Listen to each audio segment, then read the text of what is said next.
O mundo em preto e branco pode até ser mais elegante, mas certamente também pode ser meio sem graça se não fizer parte da sua essência.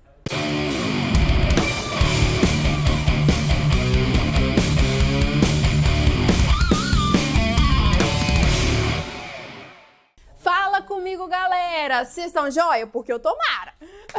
Vocês sabem de onde surgiu o pretinho básico? Foi da Coco Chanel. Ela foi o ícone da década de 20 e trouxe várias novidades para o vestuário.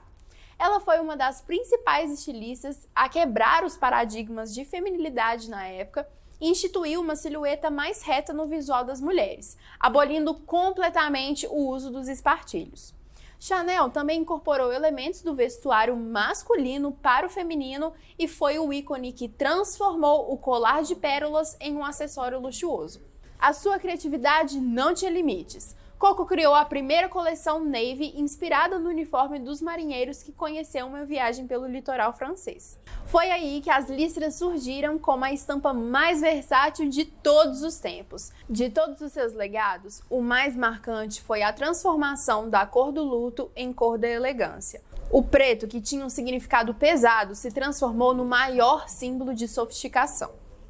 Depois do preto ser institucionalizado como a cor mais elegante de todas, as pessoas começaram a usá-lo com uma frequência absurda. Além de sofisticado, o preto ainda tem o poder de emagrecer.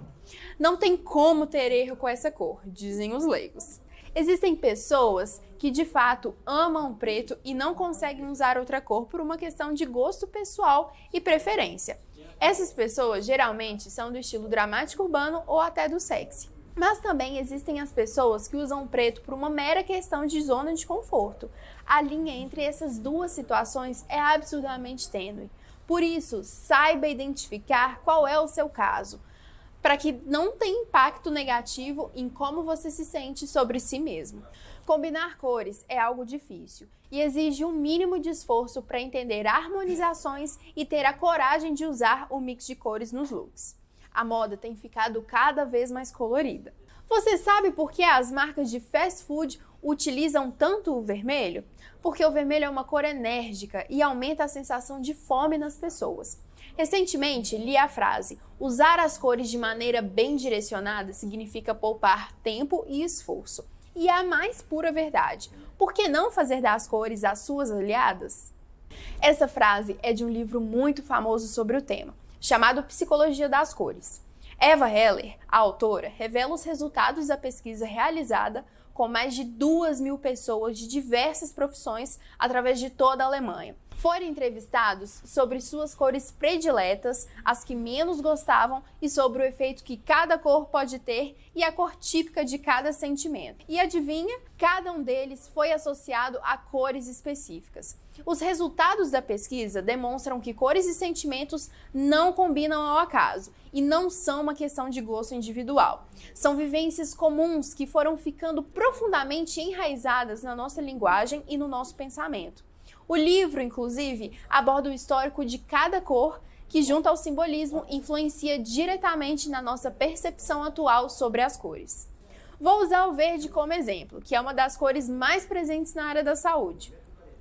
Pela perspectiva da civilização, o verde aparece como uma cor simbólica da natureza. Quem nunca disse que precisa ir para o verde? Existem vários fenômenos da civilização que podem ganhar uma conotação natural puramente pelo uso da palavra verde. O exemplo mais típico disso é a cosmética verde, ou seja, o uso de ingredientes naturais nos remédios. Conhecemos muito mais sentimentos do que cores. Por isso, cada cor pode produzir muitos efeitos, inclusive contraditórios. Cada cor atua de modo diferente e isso depende do contexto. O mesmo vermelho pode ter efeito erótico ou brutal, nobre ou vulgar. O mesmo verde pode atuar de modo salutar ou venenoso, ou ainda calmante. O amarelo pode ter um efeito caloroso ou irritante. Sabe por quê? Nenhuma cor está sozinha. Está sempre cercada de outras cores. A combinação de várias cores é o famoso acorde cromático, que determina o efeito da cor principal. Se tem algo que é tão importante quanto a cor principal, são as cores combinadas a ela. O vermelho com amarelo e laranja tem outro efeito do que o vermelho com preto ou violeta. o verde com preto age de modo diferente do que o verde com azul. Lembra do exemplo da cor verde que eu usei anteriormente? O efeito naturalista do verde não depende de nenhum tom especial de verde, e sim das cores que a ele são combinadas. Com azul e branco, as cores do céu, o verde se mostra absolutamente natural. No entanto, o verde perto do marrom é o acorde do ácido e do amargo. Quer ver? Pensa no sabor das bebidas preparadas à base de ervas e nos licores de cor verde acastanhada. São ácidos e amargos, né? Na contramão, temos a conotação venenosa do verde. O verde veneno vem de um conceito tradicional alemão. O Giftgrün, Grifinória. Ah, velho, eu não sei falar alemão. Giftgrün. Giftgrün. Não. Giftgrün. Giftgrün. Eu sei muito alemão, gente. Enfim, ninguém conhece um vermelho veneno, embora o vermelho seja a cor do perigo. Ninguém nunca ouviu falar em azul veneno, embora não cogitamos comer nada que tenha essa cor. Ou você comeria um chantilly azul, por exemplo. Fala sério, é a cara do mofo, gente. Além disso, quando você pensa em algum monstro, ou até mesmo dragão, qual seria a cor da pele desse personagem? A maioria das pessoas responderia verde a essa pergunta, porque o verde é a cor mais anti-humana.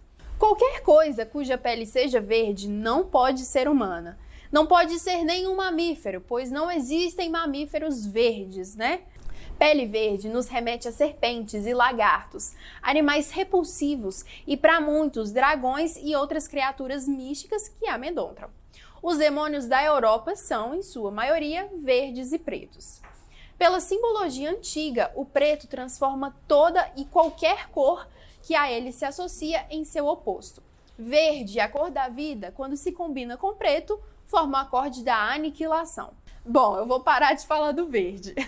Se eu vou falar aqui sobre cada detalhe de cada cor, não acabamos essa aula ainda hoje. Inclusive, daria um outro curso sobre isso. Todas essas informações que eu tô te falando foram tiradas do livro que eu comentei no início da aula, Psicologia das Cores. Se você quiser se aprofundar mais nesse tema, eu recomendo muito a leitura desse livro. Galera, essa é só a introdução da psicologia das cores. Agora que você já sabe um pouco mais sobre o efeito das cores nos humanos, vamos ver qual é de fato a mensagem de cada acorde cromático e como você pode usá-los?